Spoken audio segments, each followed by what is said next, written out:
Welcome everybody to today's video.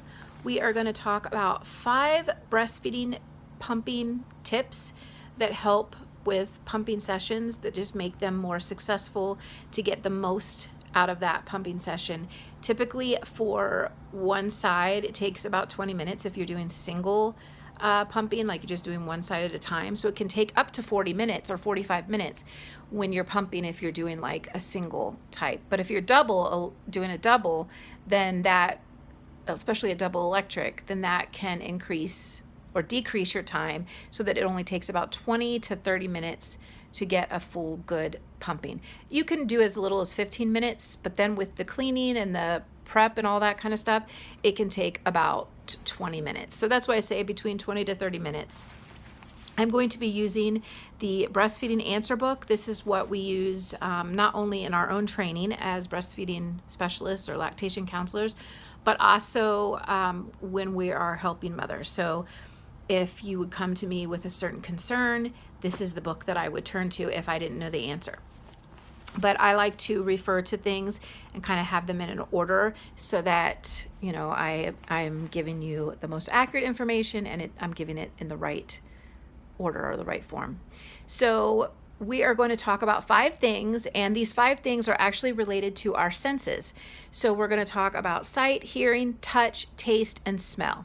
So we'll start with number 1, which is the sight. And this is where you want to be able to see your baby, whether the baby is physically in the same room within eyesight, or if you're away from your baby, if you have like a picture where you can see your baby. This helps you to get into that mode. It can help release oxytocin. And when you use all these tips put together, that makes it much easier.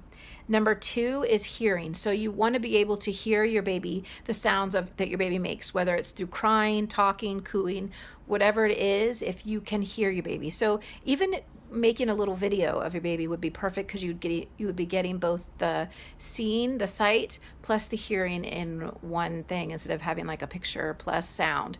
So that you can do that. That will kind of solve that problem in 2 or in 1.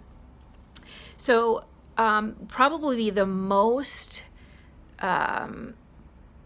successful or productive one would be listening to the baby cry. And that might sound cruel, but in reality, the baby cries for all kinds of reasons, and it's through the baby's cry that your milk lets down, and that your milk releases, because it lets the body know. And you know, you see it on TV, you hear people talk about all the time, like they're just in public and they hear any baby cry and their milk starts to release. So that is a normal process. That's the way we're made. That's the way it's supposed to be. And so therefore, it's not necessarily cruel. It's what's going to help your milk flow. And all we care about at that point is to get a good pumping session for the amount of time that we're going to spend. So it is important.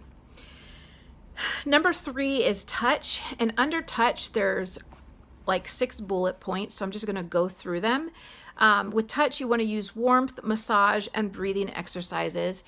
So with warmth, basically, if you could take a warm shower before you pump. You could use warm compresses. You don't have to use the warmth part of it. You could just use the massage part of it. Like say you're not at home where you could be doing the, adding warmth to it, or sit near a furnace or something that projects heat, fireplace, whatever.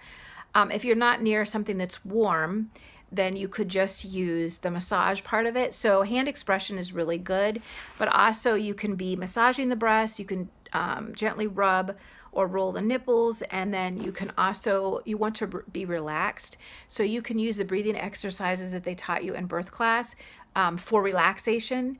That's one way. Another thing is just distracting yourself with something that you do that you enjoy, that relaxes you. It could be listening to music. It could be watching something on TV or on YouTube. It could be reading a book. So whatever you can do to relax, because what you're doing is you're trying to create an environment in which that oxytocin can release as close to possible, with normal breastfeeding. Some moms, in order to get a good pumping, they'll breastfeed on one side and then pump on the other. So that's something that you can do, especially if your baby does not take both sides at a feed. So that is something, to consider as just an additional. The 4th thing is taste. So drinking your favorite warm beverage at every pumping session can help. Now, the reason this helps, again, is because we're trying to induce relaxation. We're trying to create an environment in which allows that pumping to feel like breastfeeding. And when you're attached to a pump, it's very hard to feel those emotions of breastfeeding.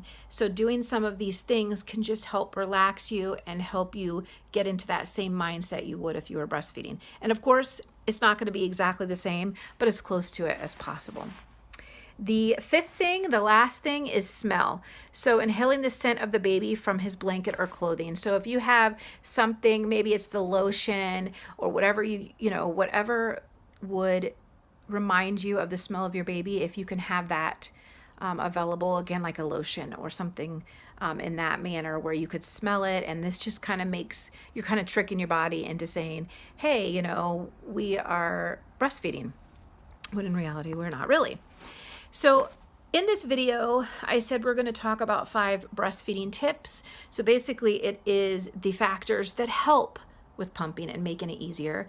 But I am going to give you a bonus 2 tips of factors that will not help with breastfeeding. And those are increasing your pump suction will not necessarily increase the amount of milk that you get out of your breast. And also drinking extra fluids does not increase milk supply. A lot of times moms think that it is how much they drink will affect how much milk they make. You would have to be severely dehydrated to not make enough milk. So it doesn't matter how much fluid you take in. I mean, it's good for your own body to be drinking lots of fluids, but drinking fluids is not what's going to ensure you a good milk supply. Or should I say, being able to express more milk out, if that makes sense. So those are 2 factors that will not help. But when you are using a breast pump, in relation to what we said about the pump suction, when the baby first comes on the breast, if you ever watch the baby, they suck very quickly to induce that letdown. And then once your milk lets down, then they're slower. Their sucking and swallowing becomes a little bit slower because now they're drinking. So you can kind of mimic this. Now, some of the pumps have this mechanism on it, like I know Medila's does. So you hit a button that is considered the letdown, and what that does is it speeds up your pump, and then once you have the letdown, it goes slower. So you would press it. Once you have your letdown, you'd press it again, and then it slows down. It's good to do this multiple times while you're pumping, because many times we have multiple letdowns. We don't feel all of them. We may just feel the initial one, or we might feel others, but it doesn't mean we just have the ones that we feel. You can have letdowns that you don't feel. And so when you take a pump throughout so I would say, like, if you're pumping for 15 to 20 minutes, like, I would say every 5 minutes change. So, do the fast for a minute or so, or 30 seconds, and then slow it down again, and then increase it, and then slow it down. So if you have a pump that allows you to just press a button that speeds it up and slows it down, you can use that feature. If it doesn't have that feature, then you would just increase the speed and then lower the speed. That's kind of how you do it. But like I mentioned, the suction some people put it on the highest suction and then they're in pain, and that is not going to help you get more milk out. You want it as high as you can handle it with no pain, but not necessarily does it need to be at the highest level. There's usually like a little mark that says like a normal suction, it's kind of like a normal suction. Not necessarily speed, but there is kind of like a normal suction pressure. And again, every mom is different. So what you might be able to handle as far as suction, it might be different from another mom, but you do not want to be in pain or uncomfortable.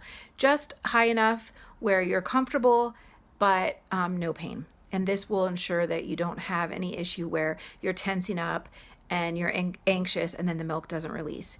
So just remembering that oxytocin is the hormone that releases milk. So all of these things that we mentioned provide Those 5 senses provide a good, relaxing and good pumping session.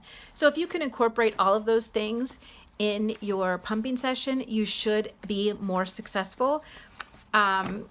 If you are interested in a video that talks about what to expect when you're pumping, like how to get the amount of volume, some moms get more, some get less. I can talk more about that in another video if you are interested. So let me know in the comments below. I hope this video helps you guys and gives you something to work with, and something that helps you with your personal pumping sessions. Thank you guys for watching. I will see you guys in my next video. Don't forget to hit the subscribe button. It should be somewhere on the screen or down below. The red subscribe button and then the little bell next to it will notify you whenever I put up a video. So please take that moment to hit the subscribe button so that you can be able to watch my previous videos as well as the new ones that come up. You guys have a great day, and I'll see you next time.